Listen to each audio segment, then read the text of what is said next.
saudara-saudari yang saya kasihi di dalam Yesus Kristus.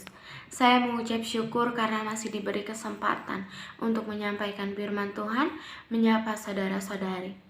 Saya juga mengucap syukur karena saat ini kita masih diberi kesempatan untuk mendengarkan firman Tuhan, menyampaikan firman Tuhan, juga merasakan hari ini.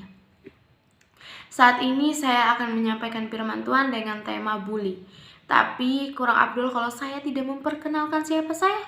Saya adalah Alfa Aryani, mahasiswi Teologi Kristen semester 8. Tapi sebelum kita memulai firman Tuhan, akan ada baiknya untuk kita meminta penyertaan Tuhan, agar apapun yang disampaikan dapat hidup dan tumbuh dalam kehidupan kita, serta dapat kita lakukan.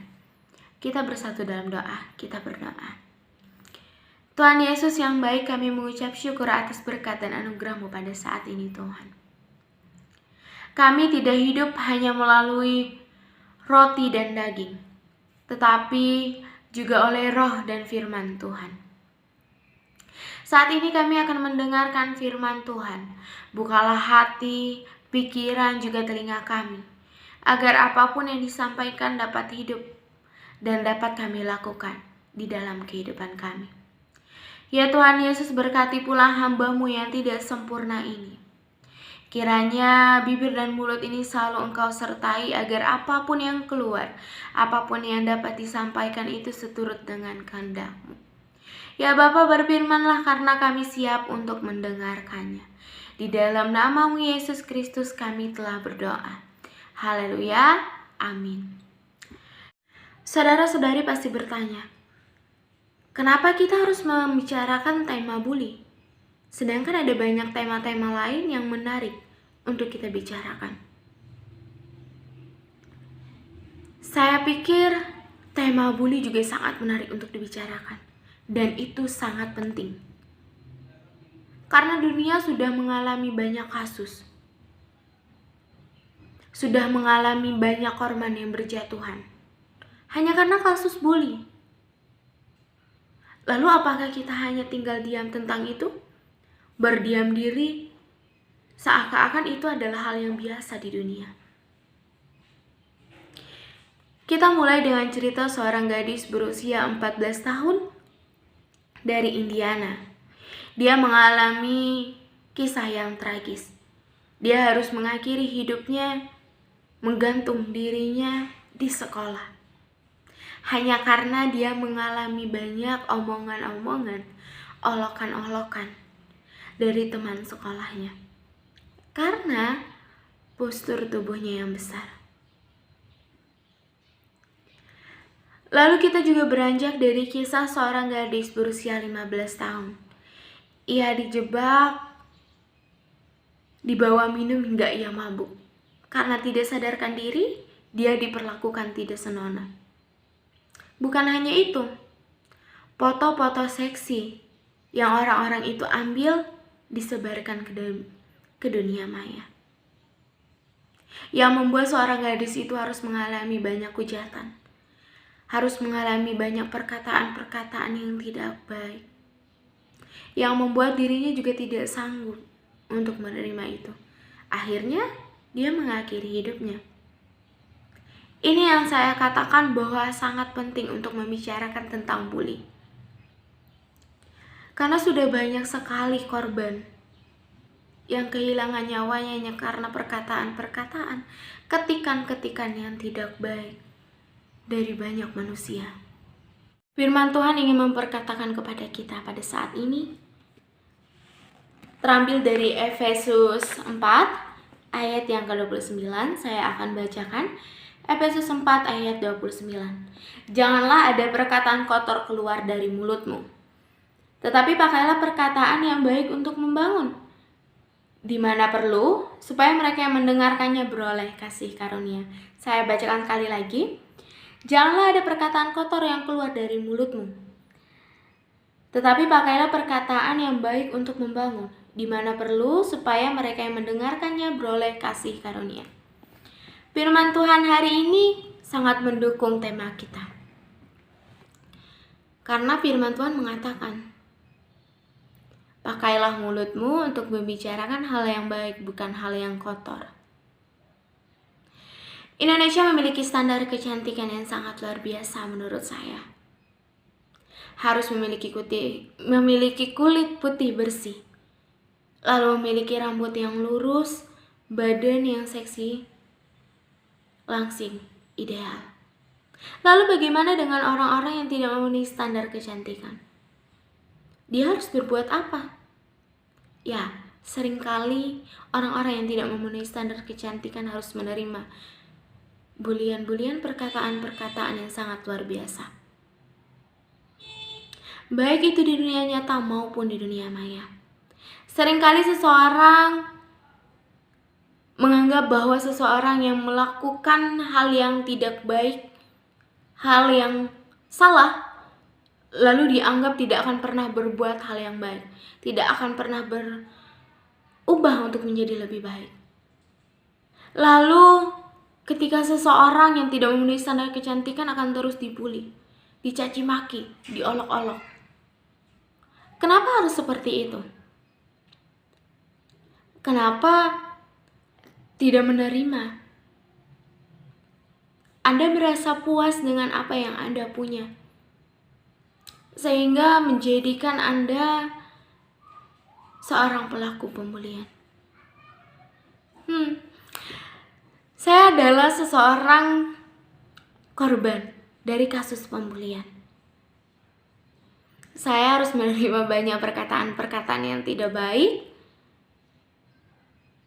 karena badan saya, postur tubuh saya yang besar, dan bisa dikatakan bahwa muka saya boros.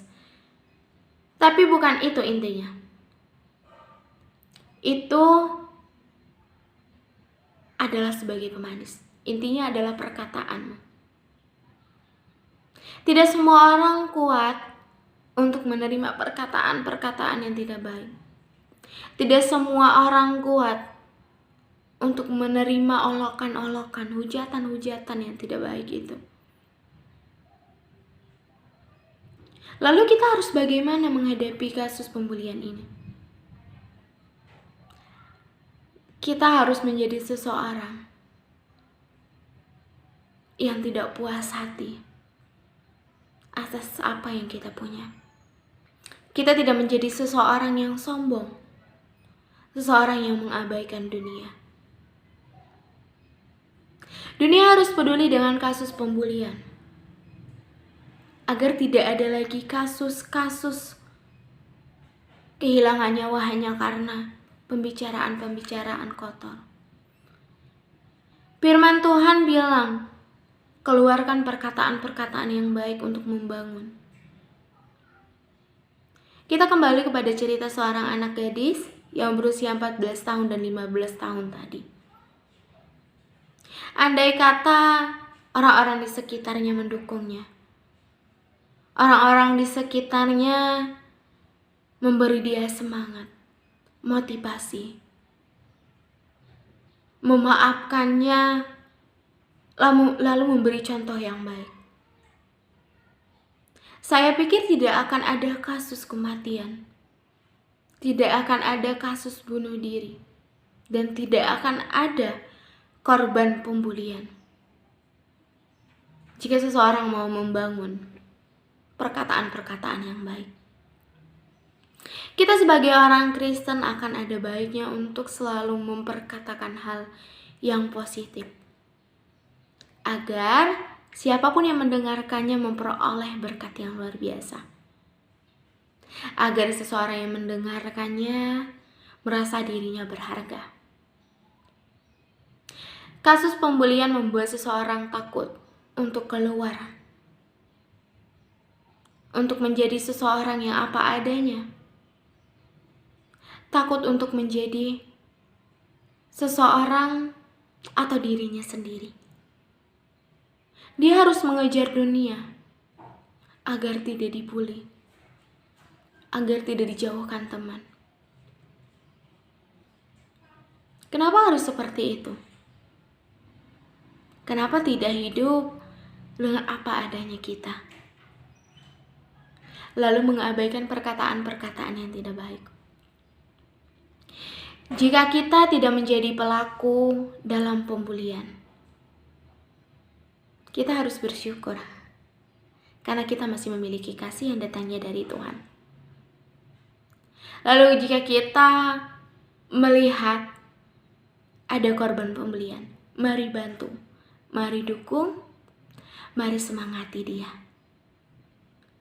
Lalu ketika kita menemukan pelaku, tolong tarik dia menjadi seseorang yang lebih baik. Dekatkan hatimu kepada hatinya agar dia tahu bagaimana menjadi seseorang yang lebih baik. Firman Tuhan hari ini